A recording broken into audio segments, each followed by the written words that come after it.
Në Kosovë është mbyllur edhe raundi i dytë i zgjedhjeve lokale, duke sjellur një harë të re politike në vend. Rezultatet preliminare të Komisionit Qendror të Zgjedhjeve tregojnë se asnjë forcë politike nuk ka dominim të plotë në nivel lokal. Lëvizja Vetëvendosje dhe Lëvizja Demokratike e Kosovës dalin baraz me menaxhimin e komunave, me nga 7 prej tyre. Pas tyre, Partia Demokratike e Kosovës ruan 6, ndërsa Aleanca për Armërinë e Kosovës 5 komuna.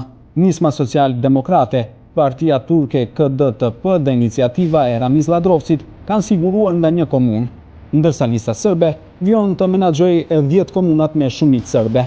Vetëvendosje do të qeverisë në Mitrovicë të Jugut, Gjilan, Obiliq, Fushkosov, Kamenic, Podujev dhe Shtime.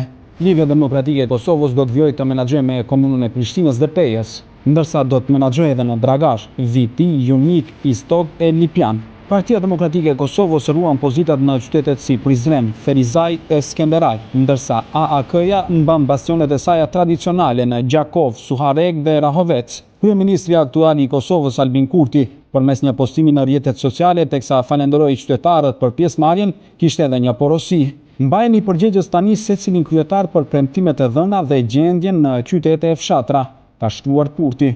Megjithatë, pjesëmarrja në këto zgjedhje mbetet e ulët, me rreth 40% në raundin e parë dhe vetëm 32% në balotazh. Një tregues që sipas njohësve të rrethanave politike vjen nga lodhja për shkak të zgjedhjeve të shpeshta. Ndërkohë, Kosova vazhdon të mbetet pa qeveri edhe pas zgjedhjeve parlamentare të mbajtura në shkurt të këtij viti. Edhe pse Vetëvendosje doli fitues në ato zgjedhje, Albin Kurti nuk ka arritur ende të krijojë shumicë për të formuar kabinetin e ri qeveritar.